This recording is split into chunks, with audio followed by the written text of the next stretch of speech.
অসংখ্য পার্ষদ, সবার তো সম্ভব নয় যাওয়া সেই স্থানে। তো যে কোটি সম্ভব আমরা সামর্থ্যে যেটুকু কুলিয়েছে আমরা যাবার চেষ্টা করেছি। শ্রীমন মহাপ্রভুর পার্ষদদের স্থানগুলিকে বলা হয় শ্রীপাঠ। এই মহাপ্রভুর পার্ষদদের লীলাভূমি, আবির্ভাবস্থলী, এইগুলোকে একত্রে বলা হয় গৌরমণ্ডল। মহাজন বলছেন, গৌরমণ্ডল ভূমি যে বা জানে চিন্তামণি, তার হয় ব্রজহুয়ে বাস। যদি আমরা শরীরে ব্রজে বৃন্দাবনে পৌঁছতে নাও পারি, বিভিন্ন কারণবশত হয়তো পারলাম না, কিন্তু মহাপ্রভুর পার্ষদদের যে স্থানগুলি, যে ভূমিগুলি, সেই ভূমিগুলিকে যদি স্পর্শ করি, সেখানে পৌঁছাই, সেই ভূমির মাটির স্পর্শে আমাদের মধ্যে, মনের মধ্যে একটা অদ্ভুত শিহরণ খেলে যায়। সেই স্মৃতিগুলো মনে পড়ে, জীবনে পরিবর্তন আসে। তাই ঠাকুর নরোত্তম বলছেন, গৌরমণ্ডল ভূমি যে বা জানে চিন্তামণি। এই শ্রীপাঠগুলি, এই ধামগুলি আমাদের কাছে তাঁদের যে শক্তি, মহিমা প্রকাশ করবেন। কার কাছে? না শুধু গেলে হবে না, যে এই দিব্য স্থানগুলিকে চিন্তামণি বলে মেনে নেয় তার কাছে। গৌরমণ্ডলভূমি যে বা জানে চিন্তামণি, যে জেনেছে। একটা জানা আর একটা মানা। যে জেনেছে এবং মেনেছে, জানা এখানে মানা, মেনে স্বীকার করে নিয়েছে যে মহাপ্রভু পার্শ্বদের স্থানগুলি দিব্য চিন্তামণি।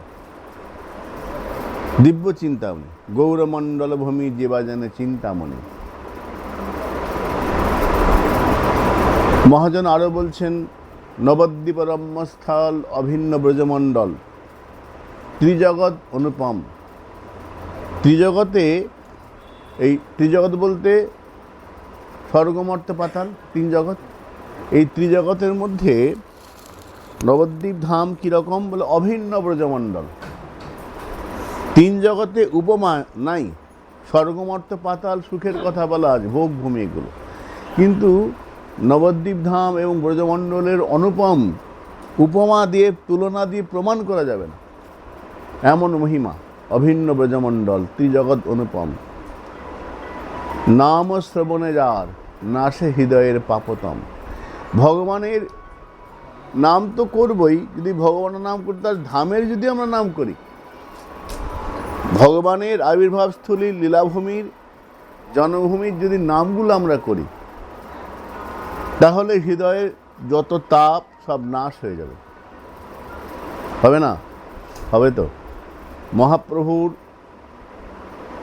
যে লীলাভূমি, আবির্ভাবস্থল, সেই ধাম, যেগুলো ধামের নামে লোকে নাম রাখে, যেমন আমার বাবার নাম প্রভাত বৃন্দাবন চন্দ্র গোস্বামী, নাম আছে। ভগবানের নামে নাম তো আছেই, তার যে ধাম, ধামের নামে নাম। আরেকজন তোমাদের সামনে বসে আছে, 108 শ্রী। তাহলে ভগবান শুধু নন, ভগবানের যে ধাম, ধামেরও মহিমা কেমন না, ধামের সঙ্গে লোকের নাম রাখে, পুত্রের, সন্তানের। তো যে বা জানে, যেটা জেনেছে যে চিন্তামণি ধাম, গৌরমণ্ডল হয়ে যে বা জানে চিন্তামণি, তার হয় ব্রজহুয়ে বাস। এবং এই ধামের, শ্রীপাঠের মহিমাতে হৃদয়ের যত তাপ আছে, তাপ বলতে কত, ত্রিতাপ জ্বালা, আধ্যাত্মিক, আধিভূতিক, আধ্যাত্মিক যত আছে, ত্রিতাপ জ্বালা দূরীভূত হয়, হৃদয়ের নাশে তাপতম। তো মহাপ্রভুর পার্শ্বদের স্থান শ্রীপাঠ, যেগুলো, যাকে গৌরমণ্ডল ভূমি বলা হয়, সেই ধামকে আমাদের শুধুমাত্র স্থান বলে ভাবলে হবে না। কলকাতার মতো, বোম্বের মতো শহর নয়। ললিতামৃত বলছেন, চর্মচক্ষে দেখে যেন প্রপঞ্চের সম। দেখলে মনে হয় কলকাতার সঙ্গে একই রকম, তো বাড়িঘর, বিল্ডিং সব আছে না, তুমি চামড়া চোখ দিয়ে দেখছো। চর্মচক্ষে দেখে যেন প্রপঞ্চের সম, তোমার দেখাটা চামড়া, চোখের চামড়া দিয়ে দেখা, চামড়ার চোখ দিয়ে দেখা। কিছু লোক বৃন্দাবনে গিয়েছে, বৃন্দাবনকে ঘোরাঘুরি, শুনেছে বৃন্দাবন ধাম যেতে হয়, গেছে, ঘুরলো, ফেরার পর জিজ্ঞাসা করা হলো বৃন্দাবন ধাম গিয়েছিলে? হ্যাঁ, ধামে গিয়েছিলাম। কি দেখলে বৃন্দাবনে? কি আর, মশা মাছি বাবলা বন, এই নিয়ে বৃন্দাবন। অনেক মশা আছে, ভনভন করছে সব জায়গায়, মাছি, কতগুলো বাবলা গাছ। তাহলে কি হলো? দেখলে বটে, দেখা হলো কি? হলো না। অর্থাৎ ধাম তার কাছে তার দিব্য রূপটা প্রকাশ করেনি। কেন না? ধাম তাকে যোগ্য বলে মনে করেননি, তাই তার প্রকাশ করেননি, কৃপা করেননি। তো কার কাছে প্রকাশিত হবেন ধাম তার কৃপা করবেন? ধাম কৃপা করবেন যে এই ধামকে দিব্য চিন্তামণি ভেবে নিয়েছে। দিব্য চিন্তামণি ধাম। এখন গৌরমণ্ডল পরিক্রমা, আমরা পরিক্রমা বেরিয়েছি। আর পরিক্রমা মানে বলে আমরা অনেকেই বৃন্দাবন পরিক্রমা যায়, 84 কোষ পরিক্রমা, গৌরমণ্ডল পরিক্রমা। এখন এই গৌরমণ্ডল পরিক্রমার বিশেষ মহিমার কথা যে কোনো শ্লোক পুরাণে সেইভাবে বলা নেই, কিন্তু মহাজনদের জীবনীতে, বিশেষ করে ভক্তি রত্নাকরে, সেখানে আচার্য প্রভু তিনি যখন দর্শনে বেরিয়ে সেখানে কিছু মহিমার কথা বলা আছে। নবদ্বীপ পরিক্রমা, ধাম পরিক্রমার কথা বলেছেন। আমরা শাস্ত্রে তুলসী পরিক্রমার কথা পাই, মন্দির পরিক্রমার কথা পাই। তুলসী পরিক্রমার মধ্যে কি বললেন? পরিক্রমা শব্দটা কিন্তু শুদ্ধ বাংলা একটা আছে, প্রদক্ষিণ বলা হয়। প্রদক্ষিণ মানে প্রদক্ষিণ করা, অর্থাৎ তুমি প্রদক্ষিণ যখন করবে, তোমার ডান দিকে বিগ্রহ থাকবে, দক্ষিণে থাকবে সবসময়। ইচ্ছা মতো ঘুরলে হবে না, প্রদক্ষিণের বিধি আছে। তুলসী বন্দনায় তুলসী পরিক্রমা বললেন, জানি কানি চ পাপানি। তুমি যে সমস্ত পাপ করেছো, তোমার জানা পাপ, অজানা পাপ, যে সমস্ত পাপ করেছো, ব্রহ্মহত্যা আদিকানি চ, যদি ব্রহ্মহত্যা পাপও থাকে, সব নষ্ট হয়ে যায় প্রদক্ষিণ পদে পদে। প্রদক্ষিণ যে পা ফেলে ফেলে এগোচ্ছ, তাতে এই পুণ্য হবে, সমস্ত পাপ নাশ হয়ে যাবে, ভগবানের প্রতি ভক্তি বৃদ্ধি হবে, যত পরিক্রমা করো মনের ময়লাগুলো দূরীভূত হবে। পরিক্রমা, প্রদক্ষিণ, সাধুসঙ্গ। আমরা কিন্তু কোনো টুরিস্ট পরিক্রমা বেরোইনি, আমরা সাধু সঙ্গে, গুরু সঙ্গে, ভগবত বিগ্রহ সঙ্গে আমরা পরিক্রমায় বেরিয়েছি, ধামগুলোকে স্পর্শ করে অনুভূতি নেবার জন্য। সংসারের বৈষয়িক কাজকর্ম করতে করতে হৃদয়ের রস সব শুকিয়ে যায়। সাংসারিক পারিবারিক কাজ থাকে, ওই কাজে এত ব্যস্ততা, অনুভূতিগুলো ধীরে ধীরে শুকনো হয়ে যায়। যখন আমরা এই স্থানগুলিতে যাব, মহাপ্রভুর পার্শ্বদের ভূমি স্পর্শ করব, সেই ধামের কৃপাতে হৃদয় সরস হবে। যে সরসটা নিরস হয়ে গেছে, হৃদয়টা নিরস, হৃদয় সরস হবে। এই পরিক্রমা মহিমা। ঠাকুর নরোত্তম বলছেন, মার্জন হয় ভজন, সাধু সঙ্গে অনুক্ষণ। আচ্ছা, পরিক্রমা বিধান কি? এবার ইচ্ছা মতো পরিক্রমা করলে হবে না। যেমন আমরা যদি কোনো কালী মন্দিরে যাই, প্রদক্ষিণ করতে হয়, প্রদক্ষিণ করছি, ঘুরেই যাচ্ছি, শুধু ঘুরলে হবে না। শক্তি মন্দির যদি হয়, সেখানে একবার প্রদক্ষিণ। মা কালীর মন্দির যদি হয়, শক্তি একবার। আর রাধা কৃষ্ণ মন্দির যদি হয়, 4 বার। শিব মন্দিরে গেছি, 4 বার করবো। শিব তো পরম বৈষ্ণব, নিজের ইচ্ছা মতো বুদ্ধি কাটালে হবে না। মহাজনগণ বলে গেছেন, কৃষ্ণ যদি 4 বার করি, তাহলে শিব কেন 4 বার হবে না? শিব তো পরম বৈষ্ণব, মা তো পরম বৈষ্ণব, হতে পারেন, কিন্তু মহাজনগণ যা দেখে গেছেন সেটা করতে হবে। শিব পরম বৈষ্ণব, কিন্তু সেখানে অর্ধ পরিক্রমা করতে হবে। যেদিকে ওই জনিপীঠে গৌরীপট্ট থাকে, ওইটাকে লঙ্ঘন করা যাবে না। যখন শিবকে জল ঢালা হয়, জলটা যেখান দিয়ে বের হয়, ওই যে ওটাকে উত্তরমুখে থাকে, ওইটাকে লঙ্ঘন করে চলে গেলে হবে না, পূর্ণ করলে হবে না, তাহলে প্রদক্ষিণের বিধান আছে। ওই জন্যে সাধু সঙ্গে যেতে হবে। নিজের মধ্যে ঘুরে চলা, টুরিস্ট করতে পারো, বোম্বে দিল্লি বেড়া যেতে পারো। যখন পরিক্রমা যাবে, ধামে যাবে, তখন মহতের সঙ্গে যেতে হয়, সাধু সঙ্গে যেতে হয়। সেখানে গেলে আমরা আমাদের যে ত্রুটিগুলো, আমার বুদ্ধি বিচার ক্ষমতা তো বৈষয়িক, আধ্যাত্মিক বুদ্ধি নয়, বিচার বিশ্লেষণ ক্ষমতা নেই। তাই মহাজনগণ যেমন করে যাচ্ছেন তাদের দেখে দেখে শিখতে হবে। তারা কেমন করে প্রদক্ষিণ করছেন, মুখে কি কথা বলছেন, এইগুলো বিচার করে যেতে হবে। তাই পরিক্রমা বা ধাম আমাদের যেতে হবে সাধু সঙ্গে, মহৎ সঙ্গে। ভজন মার্জন হয় ভজন, সাধু সঙ্গে অনুক্ষণ, অজ্ঞান অবিদ্যা পরাজয়। তো এই যে গৌরমণ্ডল ভূমি, আজকে কোথায় গিয়েছিলাম? পানিহাটি না? তো পানিহাটি, যেটাকে দণ্ড মহোৎসব বলা হয়, গঙ্গার তীর, সবাই জানি, তবু একটু বলি। শ্রীমান মহাপ্রভুর একান্ত অনুগত রঘুনাথ দাস গোস্বামী পাদ। আমরা আগামীকাল সেখানে হয়ে যাব, আদিসপ্তগ্রাম পাশে উদ্ধারণ দত্ত, এবং ওইখানেই রঘুনাথ দাস গোস্বামীর আবির্ভাবস্থলী। চরিতামৃত বললেন, রঘুনাথের ভজন যেন পাষাণের রেখা। নিয়ম যা শুরু করেছেন, আমরা নিয়মটা শুরু করি, রাখতে পারি না। আমি আমার কথা বলবো, শুরু করি, রক্ষা করা মুশকিল। একটা নিয়ম শুরু করলাম, রক্ষা করতে পারি না। রঘুনাথ দাস গোস্বামী ভজন কেমন? প্রথম থেকে শেষ একই রকম। রঘুনাথের নিয়ম যেন পাষাণের রেখা। রঘুনাথ দাস গোস্বামী পাদ, আজন্ম নাদল জীব হয় রসরস স্পর্শন। আমাদের ভজনটা হয় প্রথম উৎসাহময়ী, ঘনতরলা, বুড়বিকল্পা, তরঙ্গরঙ্গিনী, এসব স্তর আছে আমাদের ভজনে। রঘুনাথ দাস গোস্বামী ভজন একই নিয়মে চলতে থাকে। দাস গোস্বামী পাদ মহাপ্রভুকে পাওয়ার জন্য বারবার ঘর ছেড়ে চলে যান, মহাপ্রভু বারবার ফেরত দেন, ফিরে যাও, ঘরে যাও, না হো বাতুল, ক্রমে ক্রমে পায় জি ভবসিন্ধু কুল। রঘুনাথ, এখনো তোমার সময় হয়নি। কৃপা মহাপ্রভুকে যাচ্ছেন, হচ্ছে না। এর মধ্যে প্রভু নিতাই চাঁদ গঙ্গা তীরে এসে ওই বৃক্ষমূলে বসেছেন।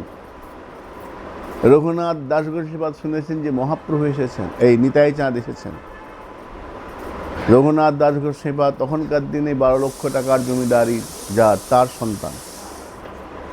তিনি গিয়ে প্রণাম করেছেন নিতাই চাঁদকে। নিতাই চাঁদ বটবৃক্ষমূলে বসে রয়েছেন। রঘুনাথ দাস গোস্বামী প্রণাম করেছেন। প্রভু নিতাই চাঁদের সঙ্গের ভক্তগণ বলল, প্রভু দেখো কে এসেছে। কে? না, রঘুনাথ, জমিদারের সন্তান রঘুনাথ। নিতাই চাঁদ, ও এই সেই রঘুনাথ? বলছেন নিতাই চাঁদ, আরে আরে চোরা দিলি দর্শন, আরে চোর, চোর তোকে ধরেছি। ভক্তর অবাক, বড় বড় চোখ করে ভক্ত, প্রভু কাকে চোর বলছো? যার পিতার 12 লক্ষ টাকার জমিদারি, একমাত্র সন্তান হিরণ্য দাস গোবর্ধন দাস, তার পুত্র, সে কখনো চোর হয়? কত লোক তার বাড়িতে কাজ করে, জমিদার সন্তান, তাকে চোর বলছো? ভক্তর অবাক। নিতাই চাঁদ বলছেন, চোর বলবো না। চোর কাকে বলে? যে বাড়ির মালিককে না বলে তার দ্রব্য নেবার চেষ্টা করে, বা নিয়ে যায়, বা নেবার চেষ্টা করে। এই রঘুনাথ, গৌর হলো আমার সম্পত্তি, আমাকে না জানিয়ে, আমাকে ডিঙিয়ে বারবার গৌরকে পেতে যাচ্ছে। তোমরা জানো না, পদে বলা আছে, নিতাই চরণ সত্য তাহার সেবক নিত্য। নিতাই চরণ, যদি গৌর পেতে হলে নিতাই ধরতে হবে। নিতাইয়ের করুণা হবে ব্রজ রাধাকৃষ্ণ ভাবে। আমি নিতাই, আমাকে বাদ দিয়ে বারবার যাচ্ছে গৌর কৃপা পেতে, তো চোর নয়? আরে আরে চোরা দিলি দর্শন, আজকে তোকে পেয়েছি, চোর ধরেছি। গঙ্গার তীরে নিতাই চাঁদ বলছেন, আজকে তোকে পেয়েছি। রঘুনাথ করজোড়ে বসেছেন, বলো প্রভু আমার শাস্তি কি? তোমার ভাষায় যদি চোর হই তো আমার শাস্তি বলো, দণ্ড। বলে দণ্ড তো করতেই হবে। কি দণ্ড? না আমার সঙ্গে যত ভক্ত আছে সবাইকে দই চিরা খাওয়াতে হবে, এটাই তোমার দণ্ড। আচ্ছা প্রভু ঠিক আছে, যত দই লাগবে চিরা আমি দেবো। তো সেদিন থেকে নাম হলো দণ্ড মহোৎসব। দণ্ড মানে শাস্তি, শাস্তির যে মহোৎসব হতে পারে এটা নিতাই চাঁদ দেখালেন। দণ্ড মহোৎসব সেই থেকে এখনও হাজার হাজার লাখ লাখ লোক গঙ্গা তীরে যায়। ওই সামনেই তিথি আসছে, সেই তিথিতে সবাই আনন্দ করে দণ্ড মহোৎসব এই তিথিকে যায় এবং ওই যে ঘটনাটা লীলাটাকে স্মরণ করে চোখের জলে বুক ভাসে। অনুভবী যারা হবেন তারা বুক ভাসবে যে তাহলে এই যে শ্রীপাঠ, ওইখানে গেলেই মনে হবে এই সেই গঙ্গার ঘাট এখনও প্রবাহিত হয়ে চলেছে। এই বটবৃক্ষর তলে প্রভু নিতাই চাঁদ বসেছিলেন, রঘুনাথকে নিতাই চাঁদ শাস্তি দিয়েছিলেন, দণ্ড মহোৎসব। এই ধামগুলো যাওয়া মানে আমাদের স্মৃতিগুলোকে তাজা করে নেওয়া। চরিতামৃতে যা বর্ণনা আছে, মহতের আচরণ যা আছে, সেইগুলোকে আমরা ওই স্থানে গেলে নিজেকে যে স্মৃতি যা পড়েছি তার সঙ্গে মিলিয়ে দেখব, অনুভব করব। যখন ধামের কাছে শরণাপন্ন হবে, হে ধাম তুমি কৃপা করে, আমি তো অজ্ঞ, আমি তো মূর্খ, আমি তো কিছু জানি না, কিন্তু হে ধাম প্রভু তুমি আমাকে কৃপা করে তোমার যে স্বরূপ দিব্য চিন্তামণি ধাম, এটা আমার হৃদয়ে প্রকাশিত করো। বলছেন না দিব্যজ্ঞান হৃদয়ে প্রকাশিত। দিব্যজ্ঞান তখন প্রকাশিত হবে যখন আমি তার চরণে শরণাপন্ন হব, ধামের চরণে। এবার ধামে শরণাপন্ন মানে ধামের কিছু বিধি নিষেধ আছে। প্রদক্ষিণ যখন করা হবে তখন সবসময় ডান দিকে রাখতে হবে। যারা আমরা গিরিরাজ পরিক্রমা করি বৃন্দাবনে, নিয়ম আছে পরিক্রমা যখন করতে হয় করছি, এবার সেই সময় যদি মুখে থুতে এসে যায় বা কোনো মলমূত্র ত্যাগ করার প্রয়োজন বোধ হতে পারে, তারা কী করতে, পরিক্রমা যেদিকে সেদিকে না গিয়ে তার উল্টো দিকে গিয়ে থুতে ফেলা, মলমূত্র ত্যাগ। ধামকে সম্মান। অনেকে আছেন ধামে গেলে জুতো ব্যবহার করেন না, জুতো পাদুকে ব্যবহার করব না। ধামের যে সম্মান, আমি এমন কিছু করব না আমার আচরণে যেন ধামবাসীরা দুঃখ পেয়ে যায়, এমন কিছু বলবো না। বলে আমি মুখে তো বলি না, মনে মনে এসে যায়, তো মনে তো এসেই যায়, সেটাও তো দোষ। মনে মনে আসাটাও দোষ। ডোংরেজি মহারাজ একটা, কত বাজে রে? আচ্ছা, ডোংরেজি মহারাজ একটা দৃষ্টান্ত বলছেন, মনে মনে তুমি যদি কারো ক্ষতি চিন্তা করো মনে মনে, সেটাও দোষ। কেন? বলে এক রাজা, তিনি ছাদ থেকে মাঝে মাঝে ছাদ থেকে দেখেন রাস্তা দিয়ে লোকজন যাচ্ছে, প্রজারা যাচ্ছে, একটা লোককে যখনই দেখেন, লোকটাকে বড় কাঠের ব্যবসায়ী, সে লোকটাকে দেখলেই রাজা ভালো করে নামও জানে না, ওই লোকটাকে দেখলেই রাজার মনে খুব রাগ হয়, বেটাকে পেলে না, সুযোগ পেলে এমন শাস্তি একদিন দেবো না মনে হয়।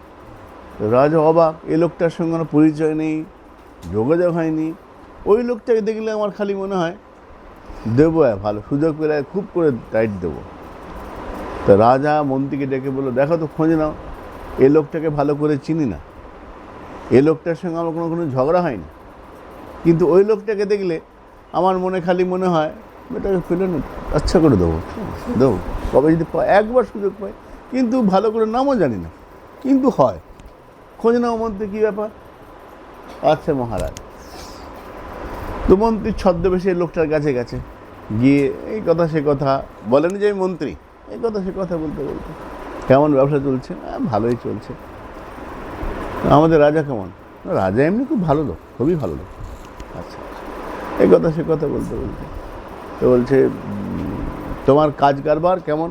বলে হ্যাঁ একটু চিন্তায়, ভালো চলছে, একটু চিন্তা আছে। কি না, কাউকে বলো না, ওই লোকটা বলছে, আমি ভেবেছি কি আমি না কদিন আগে ওই যারা কাঠ কাটে তাদের সঙ্গে আলাপ আছে, কাঠ টাট দিয়ে যায়। তো একটা লোক চন্দন কাঠ বেশ কম টাকায় পেয়েছিলাম, চন্দন কাঠ বড় গাছ পেয়েছি, রেখে দিয়েছি। এখন চন্দন কাঠ তো রেখেছি, এখন চন্দন দামি কাঠ কিনতে আসে না। তারপরে পরে মনে হলো চন্দন কাঠ কেনার ক্ষমতা কারো তো নেই। তো রাজা যখন মরে যাবে, রাজা মরলে তাকে পোড়াতে চন্দন কাঠ লাগবে, তখন আমার কাঠটা বিক্রি হবে। তো কবে রাজা মরবে তাহলে আমি রেখে দিই যত্ন করে, বেশি দামে, তখন কাটতে বলতে হবে না। আমি কাউকে বলো না, আমি রেখেছি, আমার কাছে আছে। আচ্ছা আচ্ছা বুঝলাম, ঠিক আছে। চলে এলো, এসে মহারাজ সমস্যাটা কোথায় জানেন তো? বলে কি? ও আপনার মনে মনে মৃত্যু কামনা করছে। কেন? আমি তো কোনো ক্ষতি করিনি। মন্ত্রী হাসছে, শুনুন সত্যি কথা, ওকে দেখুন, আমি থাকবো। দেখে লোকটা, রাজা বলে তোমার সঙ্গে আমার কোনো ঝগড়া? কি বলেন আপনি? রাজা, আমি সামান্য, আপনার কিসের ঝগড়া হবে? তো বলছি তোমাকে দেখলে খালি আমার মনে হয় তোমাকে আমি মারি, পিটি, শাস্তি দিই। কেন মনে হয়? রাজা জিজ্ঞেস করছে। লোকটা বলে আমার দুর্ভাগ্য, আমি কেন হয় না, সত্যি কথা বলো, তুমি আমার জন্য মনে মনে কোনো কুচিন্তা, খারাপ ভাবো না? না মহারাজ। তো বলছে, তখন মন্ত্রীর সামনে এসে, তুমি সত্যি কথা ঠিক ঠিক বলো, কোনো ভয় নেই। মহারাজ আপনি অপরাধ নেবেন না, আমি কদিন আগে একটা কাঠ কিনেছি, তো কাঠ তো কেনার ক্ষমতা কেউ নেই, তার কিছু না হোক রাজা মরলে চন্দন কাঠ পোড়ানো হবে, চন্দন কাঠ তো লাগবে, সেই জন্য মনে মনে ভাবছি আপনার যদি মৃত্যু হবে সেদিন কাঠটা বিক্রি হবে, এইটা আমি মনে মনে ভাবছি, আমার এইটুকু ত্রুটি, আর কিছু ত্রুটি নেই। আচ্ছা বললো, তুমি কাঠ বিক্রির জন্য আমার মৃত্যু কামনা করছো? কবে মরবো কাঠ বিক্রি করবে? এই জন্য তোমাকে দেখলে আমার রাগ হয়, কোনো ঝগড়া নেই। তুমি মনে মনে আমার জন্য কুভাবনা করছো, তোমার ভাবনা আমার মনে মনে একটা হচ্ছে, অসুবিধা হচ্ছে, কিন্তু আমার ঝগড়া নেই, পরিচয় নেই, কিন্তু মনে মনে তুমি শুধু ব্যবসার জন্য আমার ক্ষতি চিন্তা করছো, কবে মরবো কাঠ বিক্রি হবে, তা তোমার চিন্তা নেই, কাঠটা আমাকে দিয়ে দাও, মন থেকে আমার প্রতি কুভাবনা ঝেড়ে ফেলো। এগিয়ে হলো, মনে মনেও যদি আমরা ভাবি অন্যের কুভাবনা, সেটাও আমাদের ক্ষতি করবে। হ্যাঁ, কী প্রসঙ্গ বলছিলাম রে, মনটা? হ্যাঁ, পানিহাটি দণ্ডমহোৎসব। হ্যাঁ, তো রঘুনাথ দাস গোস্বামীপাদ এইখানটায় নিতাই চাঁদ বললেন দণ্ডমহোৎসব দাও। তারপরে আমরা কোথায় গেলাম? খড়দহ, সবই তো। হ্যাঁ, তিন ঠাকুর, সে তো সেযোগ্য বলেছেন, প্রসঙ্গ বলেছে না বলেন? হ্যাঁ, আচ্ছা। আমরা ইতিহাসে গৌরমণ্ডল তীর্থ পরিক্রমা গ্রন্থে আমাদের শ্যামচন্দ্র দাসজি, পণ্ডিতজি একটা খুব সুন্দর প্রসঙ্গ দিয়েছেন। সেখানে বলছেন যে জায়গাটার নাম খড়দহ, নিতাই চাঁদের শ্রীপাঠ।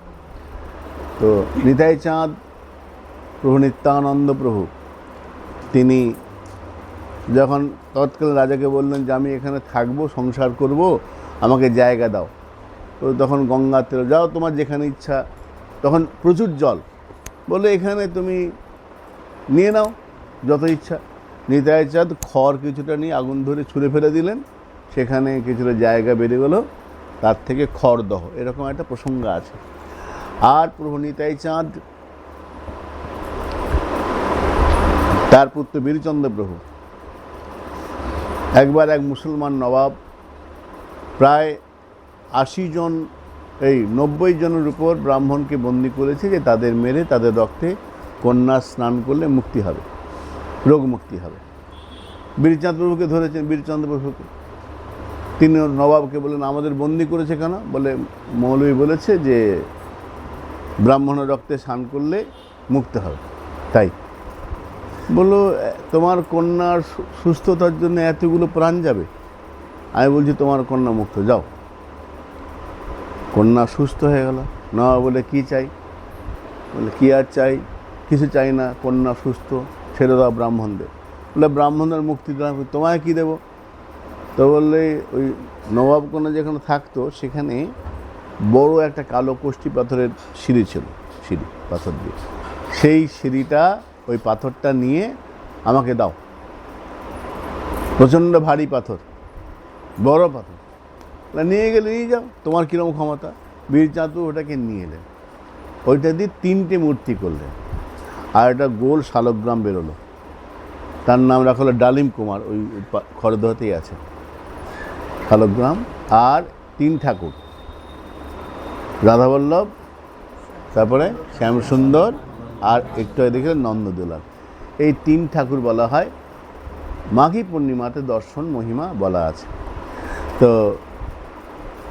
এই যে স্থানগুলি, আমরা যেখানে মালদা গেলাম না, মালদা রামকেলি, সেই সব স্থানগুলিতে সেই যে ভূমি, রজ, বাতাস, নদী, এই স্থানের যে মহিমা আমাদের মনের মধ্যে পরিবর্তন এনে দেবে। এই জন্যে তীর্থযাত্রা, যদি এগুলো তীর্থ নয়, তীর্থে আর ধামে পার্থক্য আছে। তীর্থ মানে যেখানে গেলে পাপ নাশ হয়, আর ধাম মানে যেখানে গেলে আমাদের মনে পরিবর্তন হয়, আমাদের মন ভজনমুখী হয়ে যায়, মনে ঈশ্বর প্রাপ্তির আকাঙ্ক্ষা জেগে ওঠে।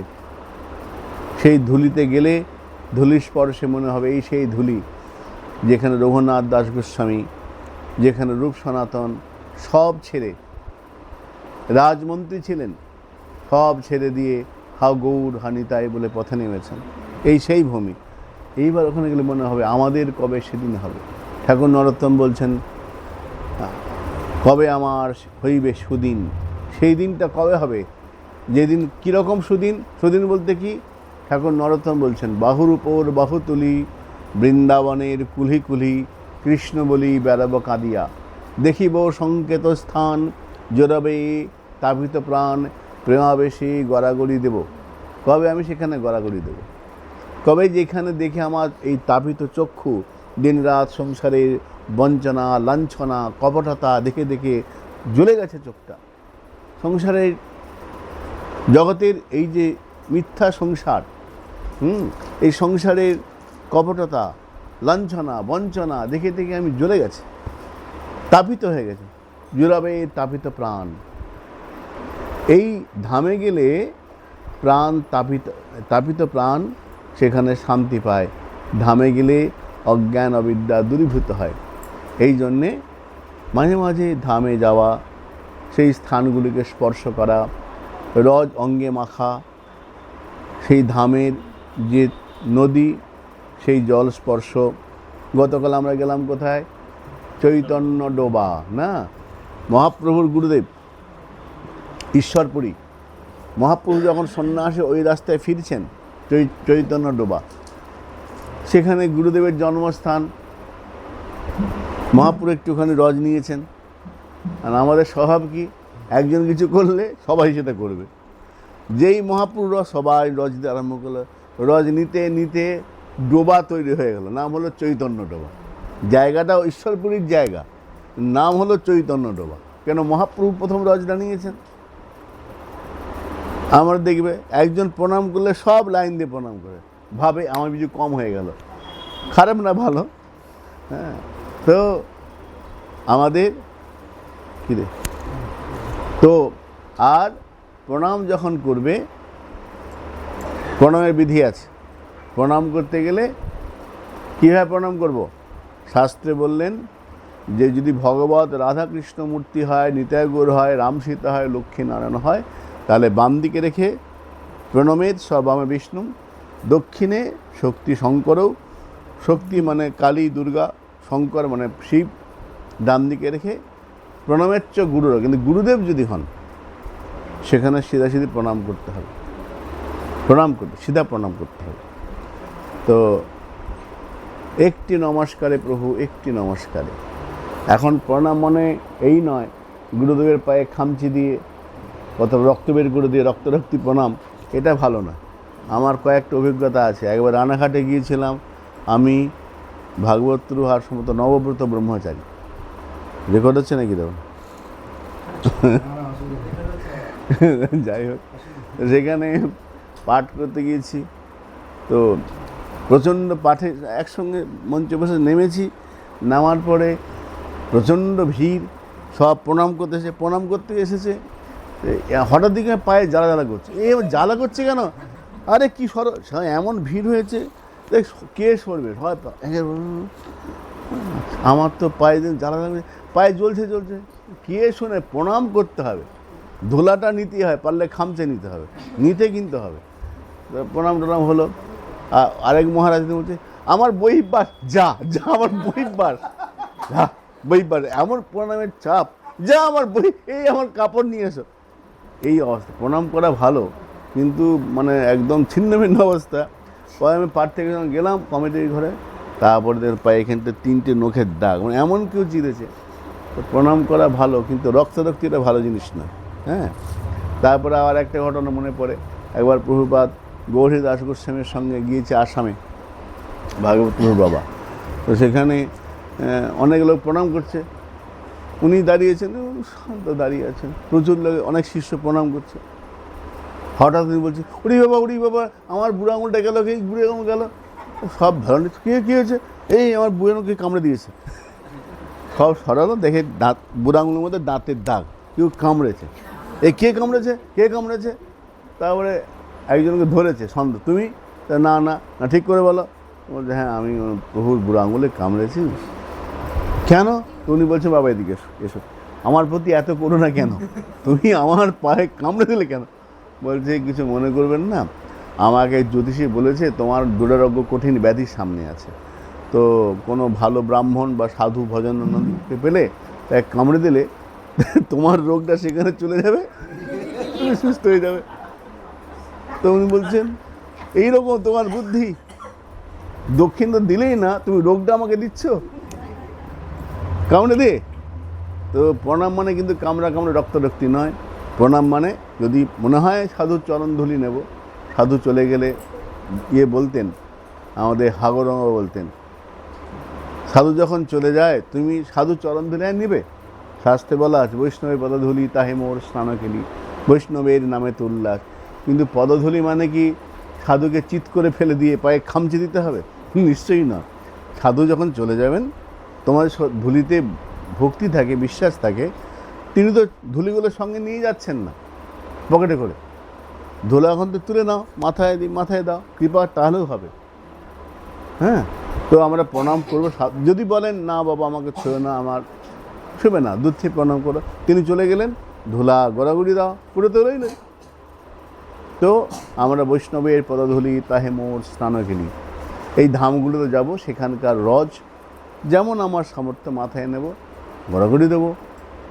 মেয়েদের নিষেধ আছে গড়াগড়ি দেওয়া, হ্যাঁ দেওয়া যাবে না, স্বাস্থ্যবিধান যা সেটা মেনে করবে। হ্যাঁ, আমরা করব। এবং আমরা এবছর তো হয়ে আগামীকাল হলে আমাদের বিশ্রাম, তা আমরা মহাপ্রভুর কাছে প্রার্থনা, প্রভু যে স্থানগুলো গিয়েছি, ধামে গিয়েছি, যেমন এই গ্রন্থে বলছেন যে শুধু ধামে গেলে হবে না, ধামের প্রতি বিশ্বাস রাখতে হবে। যদি কেউ ধামের ক্ষমতা নিয়ে সন্দেহ প্রকাশ করে তাহলে হবে না। এক ধামে গিয়ে আরেক ধামের নিন্দা করলে, আমি নবদ্বীপে এসে বৃন্দাবনের পাণ্ডার নিন্দা, পুরীর পাণ্ডার নিন্দা, ওখানকার ইস্কলার নিন্দা করলে হবে না, তাহলে এই ধাম রুষ্ট হয়ে যাবে। এক ধামের কাছে গিয়ে আরেক ধামের নিন্দা করা, আরেক ধামের লোকেদের সম্বন্ধে বলা, এটা করা যাবে না। ধামে গিয়ে ধামের আশ্রিত হতে হবে। হে ধাম প্রভু, তুমি কৃপা করে আমাকে তোমার কৃপা মহিমা দর্শন করাও, তাহলে ধাম কৃপা করবেন। ধামের যা বিধি আছে, নিয়মগুলো সাধুসঙ্গে আমরা শিখব। হ্যাঁ, সাধুসঙ্গে আমরা শিখব, এই জন্য সাধুসঙ্গ ভজনটা মার্জিত হবে। আগামীকাল আমরা পরবর্তী ধাপে যাব। আর আজকে এখানে নয়, সব চোখ মুখগুলো ক্লান্ত, তবে আমাদের দুদিন ধরে খাওয়া দাওয়া মোটামুটি ভালোই হচ্ছে, না প্রসাদ ভালোই চলছে।